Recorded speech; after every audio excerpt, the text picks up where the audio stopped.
Hello दोस्तों, स्वागत है आप सभी का हमारे यूट्यूब चैनल में। दोस्तों, आज हम लोग कक्षा 12 के एक इम्पॉर्टेंट टॉपिक को डिस्कस करने वाले हैं जो हमारे बोर्ड परीक्षा में 5 नंबर का या 2 नंबर का पूछा जाता है। और ये वीडियो बहुत ही इंपॉर्टेंट होने वाला है, इसी को लास्ट तक जरूर देखें। तो चलिए शुरू करते हैं। तो सन 1785 ईस्वी में फ्रांसीसी वैज्ञानिक कूलाम ने आवेशों के बीच लगने वाले आकर्षण अथवा प्रतिकर्षण बल के संदर्भ में एक नियम का प्रतिपादन किया। मतलब कूलाम नामक वैज्ञानिक ने कोई दो बिंदु आवेश हैं, अगर इनके इनके बीच जरूर आकर्षण या प्रतिकर्षण बल लगेगा, तो उसी के संदर्भ में इन्होंने एक नियम दिया था जिसे कूलाम का नियम कहते हैं। अब चलिए देखते हैं कि ये कूलाम का नियम क्या होता है।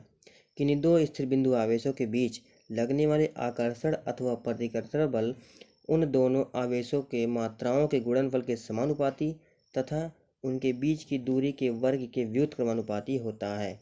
चलिए दोस्तों, इसको फिगर के माध्यम से समझते हैं।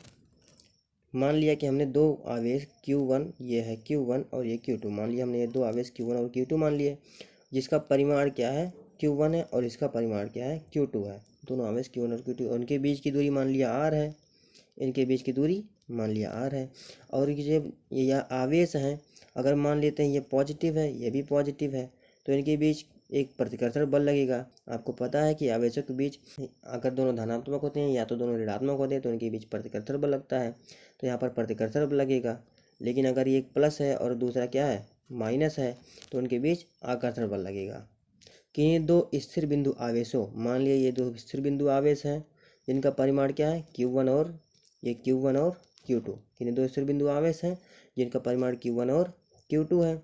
लगने वाला आकर्षण अथवा प्रतिकर्षण बल, मतलब जो F है, इनके बीच दो स्थिर बिंदु आवेशों के बीच लगने वाला आकर्षण और प्रतिकर्षण बल F उन दोनों आवेशों मतलब ये जो दोनों आवेश है Q1 और Q2 के मात्राओं के गुणनफल, मतलब इनकी मात्रा जो है Q1 और Q2 के गुणनफल, Q1 और Q2 के गुणनफल के क्या होता है समानुपाती। इनके क्या होता है समानुपाती होता है।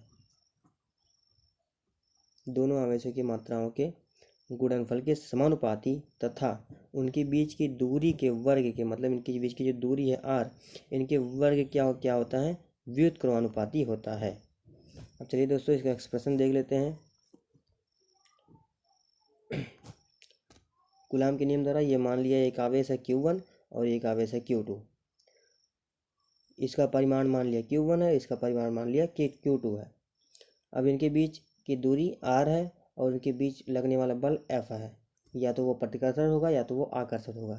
तो कूलाम के नियम अनुसार कोई जो दो बिंदु आवेशों के बीच लगने वाला बल F है वो उन दोनों आवेशों के परिमाणों के गुणनफल के समानुपाती, मतलब ये जो दोनों आवेश हैं उनके परिमाण Q1 और Q2, तो इनके गुणनफल के क्या है समानुपाती तथा इन दोनों आवेशों के बीच की दूरी के वर्ग क्या होता है व्युत्क्रमानुपाती होता है।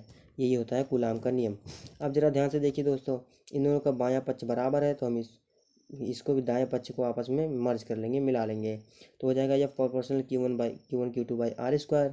अब यहाँ पर जब समानुपाती नियतांक हटाते हैं तो यहाँ पर के लग जाता है, जिसका मान होता है 1/4πε0 इंटू के। ये के यहाँ पर नहीं रहेगा दोस्तों, के का मान 1/4πε0 होता है। और उसके आगे देखिए दोस्तों, यहाँ ε0 क्या है निर्वात की वैद्युतशीलता है। ε0 निर्वात की वैद्युतशीलता है, जिसका मान होता है 8.85 × 10⁻12 कूलाम स्क्वायर पर न्यूटन इंटू मीटर स्क्वायर। तथा के क्या है माध्यम का परावैद्युतांक। माध्यम का परावैद्युतांक जो है वो के है, जो कि वायु या निर्वात के लिए के बराबर 1 होता है। मतलब वायु है या निर्वात है तो उसके लिए के का मान 1 होता है। अब चलिए दोस्तों, ये हमने इसका समीकरण नंबर 1 मान लिया था, इसको समीकरण नंबर 1 मान लिया था। अब इसके बाद समीकरण नंबर 1 से 1/4π का मान हमें पता होता है 9 × 10⁻9। यहाँ पर 9 है, 9 × 10⁻9 1/4π का 4πε0 का मान होता है। तो एफ का मान हमें कितना मिल जाएगा कूलाम के नियम से 9 × 10⁻9 Q1 Q2/R²। ये हो गया कूलाम के नियम से एफ का मान। अब आगे बढ़ते हैं। अगर हम ε0 का मात्रक निकालें, ये भी बोर्ड परीक्षा में बहुत इंपॉर्टेंट है, जो बोर्ड परीक्षा में आता है, ε0 का मात्रक भी पूछ लेता है। तो यहाँ पर 1/ε0 को हम यहाँ से पक्षांतर करेंगे, ऊपर से यहाँ ऊपर कूलाम के नियम से पक्षांतर करेंगे तो ε0 बराबर हो जाएगा 1/4πf Q1 Q2/R²। Q1 Q2 का मात्रक क्या हो गया कूलाम, Q1 Q2 का हो जाएगा कूलाम इंटू कूलाम, देखो यहाँ पर लिखा है, और बल का होता है न्यूटन, और हमारा दूरी का होता है मीटर, तो हो जाएगा मीटर स्क्वायर।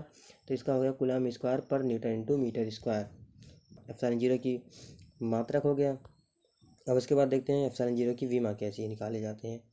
अब इसके विमा निकालेंगे, एप्सिलॉन जीरो की विमा निकालेंगे तो हो जाएगा 1/f 4 पाई। 1/4 पाई जो है वो हमारा हो जाता है कांस्टेंट, वो नियतांक हो जाता है, तो बाहर निकल जाता है, उसकी कोई विमा नहीं होती। अब यहाँ पर q बराबर IT लिख सकते हैं और यहाँ भी q बराबर IT लिख सकते हैं, और f था तो f इंटू आर स्क्वायर लिख दिए। अब आई का कॉमन गुणा किए तो आई स्क्वायर और टी स्क्वायर भी हो गया। अब नीचे फिर जब आएंगे, विद्युत धारा है आई का होता है एम्पियर, एम्पियर का ए स्क्वायर हो जाएगा, यहाँ पर स्क्वायर है तो यहाँ भी ए स्क्वायर हो जाएगा। यहाँ पर टी स्क्वायर टाइम का स्क्वायर माने यहाँ पर टी स्क्वायर हो जाएगा। और यहाँ बल की विमा होती है MLT-2, और यहाँ दूरी है r, इसका भी L होता है मीटर में, तो यहाँ पर L स्क्वायर हो जाएगा। अब एप्सिलॉन जीरो की विमा, इसको m को ऊपर ले जाएंगे तो हो जाएगा m-1 L-1 T4A2, ये हो जाएगा हमारी एप्सिलॉन जीरो की विमा। अगर वीडियो पसंद आया तो वीडियो को लाइक और चैनल को सब्सक्राइब जरूर करें।